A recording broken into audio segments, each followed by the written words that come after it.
play without him compared to with him. When he's on the pitch, he is the creator for Liverpool, Because the the system, main creator. because the Yeah. system, yeah. So yeah, the system was made so Yeah, yeah, he that's could what I mean. find So someone to yeah, do yeah. that. Yeah, because we lost Firmino. Yeah.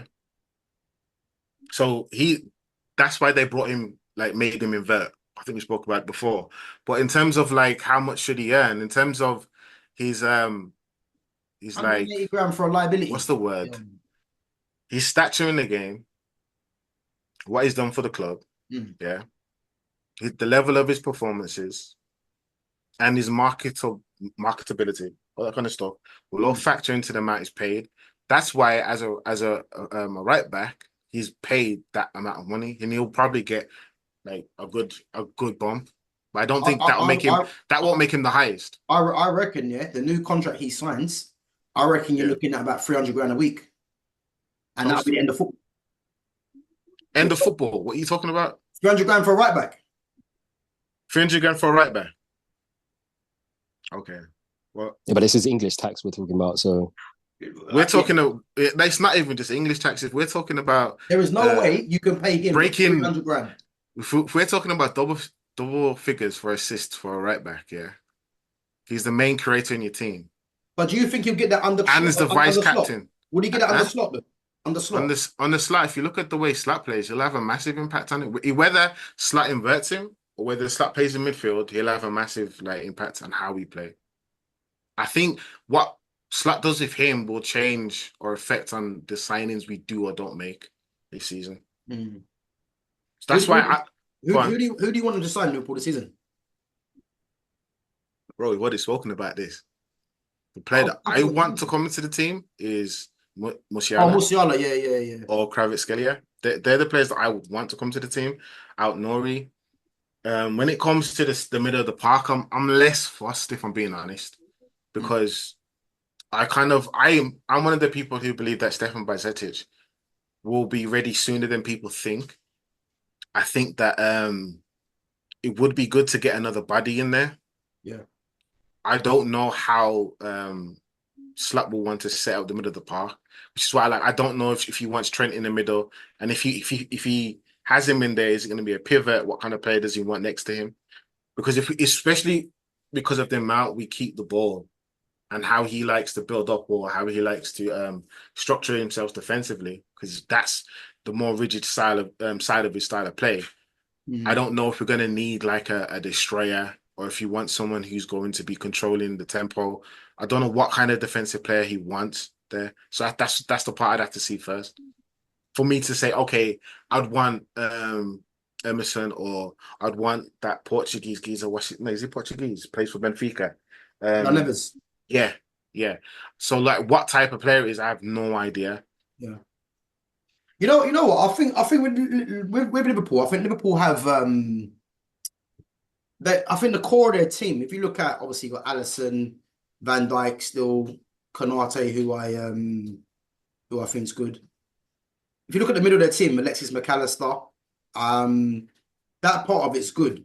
I think I like Harvey Elliott as well. But again, Harvey Elliott, where's he going to play? Is he going to play in midfield or on the right? I think Salah, they need to move on from Salah now because he's done. Darwin Núñez is terrible. Um, Luis Diaz is a bit hit and miss.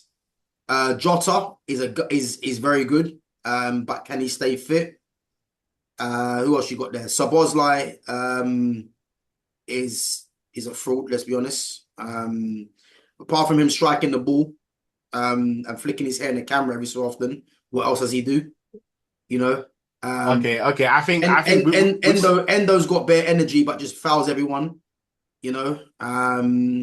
Curtis Jones. I think Curtis Jones is a good football player, but again, is he good enough to be starting regularly for Liverpool? Robertson's an old man. Trent is adored by the fans, but personally, he's not a great defender at right back, and Conor Bradley's probably better as a right back defensively. Matip, I think, is gone or he's done anyway. Van Dijk's getting older, so yeah, I think the team is a bit of a worry if I'm honest. I'm not actually worried. For You two, know, there's a couple of reasons. One, I rate the squad higher than what you just rated it. uh, Two, I rate the people that we've got in the backroom staff working on transfers more than anyone in world football. So I expect us to make higher quality signings what is it? going forward. Michael Edwards. Yeah, Michael Edwards, Hughes, and some other people. Yeah. Mm. So the backroom staff in general, or the statisticians and statisticians, I can't even speak. All them, man. I rate them. Mm. So I have high expectations basically when it comes to that side of it. When it comes to some of the players you mentioned, I don't think Nunes is as bad as people make out. I do think he needs to become far more consistent, but I don't think he's anywhere as bad as people make out. I think Diaz, if I was to move anyone on, begrudgingly would be Diaz, but mainly because I haven't seen I'm surprised. enough end product from him in a Liverpool shirt. Oh, Yeah. Gakpo as well.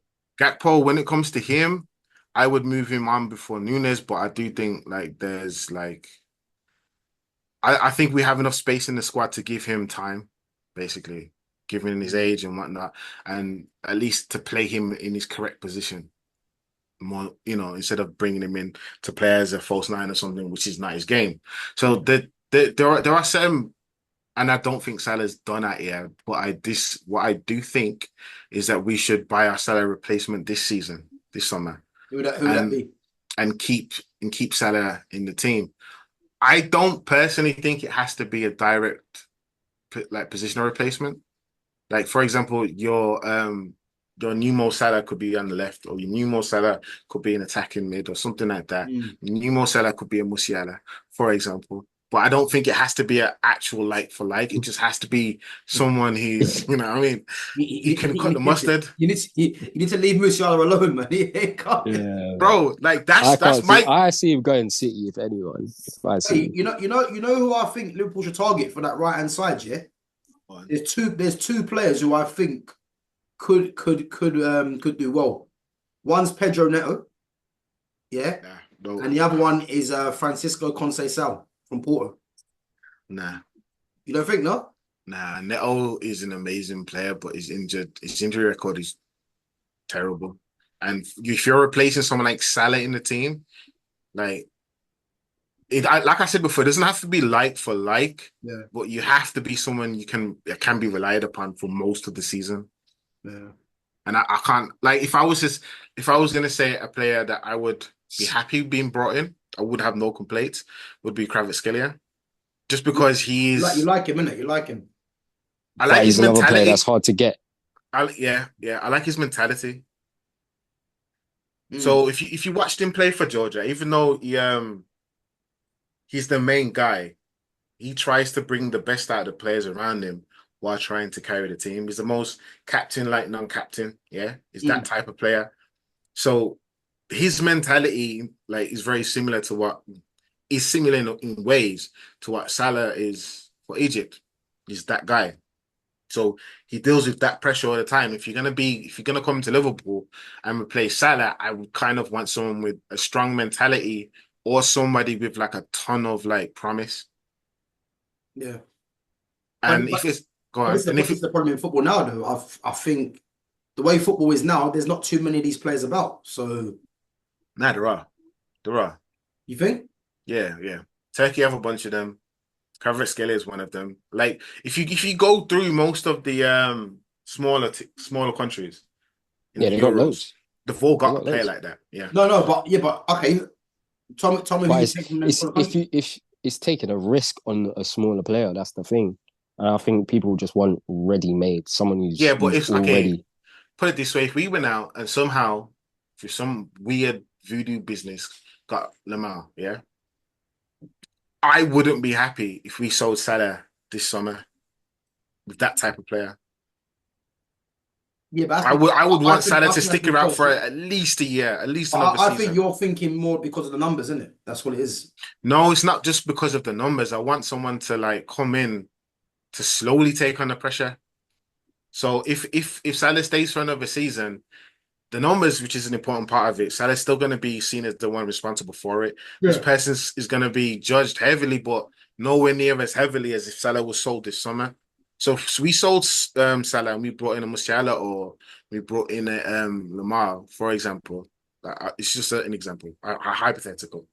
I don't think it would be right to sell Salah this summer because you'd be kind of like throwing. They could make it, but I think it's a bit too much, especially with how the press works in the UK. So I would personally say keep Salah. Whatever, make sure you keep Salah this summer and sign another player. That's either the straight signing for his position, or his importance to the team, which is why I would say like a Kravatskelia, because I know he can operate on both flanks. And he's kind of used to being that guy. The only player I would be comfortable with buying at the moment as a direct replacement this summer and Salah leaves is Kravatskelia. Makes sense. Yeah, no, to be fair, I can't really argue that. I mean, I do think Kravatskelia is a good player, but again, as you said earlier, Alex, he's going to be hard to get at Napoli. But I think I've heard that they've dropped the price for Victor Osimhen, so they Napoli aren't Huh? Napoli aren't that difficult. They're difficult, but they just want money. Yeah. Well, they're only difficult if you don't pay the exact amount. You know what I mean? But kind of like Madrid.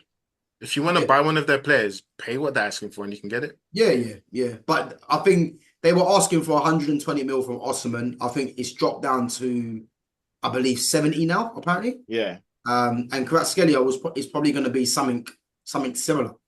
So, but if I was to look at him, though, I don't believe they'll lose both Osimhen and Kravatskelia in the same window. They don't want to. They don't want to unless you pay what they want. But they already know that the player's unsettled. Yeah. So for them, ideally, the easiest thing is to take 110, 120 million, sell the player. Whoever buys Kravatskelia for that price, you're not losing out. Yeah. If you think about it, Declan Rice went for 100 M's, you know. Madness. 100 million for a sideways passer. That's British tax, though. Caicedo went for, was it 120? 110. 110 after one season. It's one season, right? In the No, Premier League. No, it was two seasons. 2 seasons, yeah. Okay, I thought it was one. Yeah, so he ain't been in the Premier League that long. He ain't torn up the Premier League. Do I think that Chelsea are losing out on him? No, I think he's a really good player.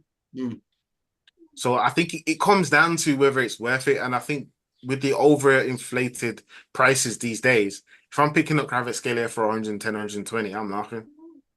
But then that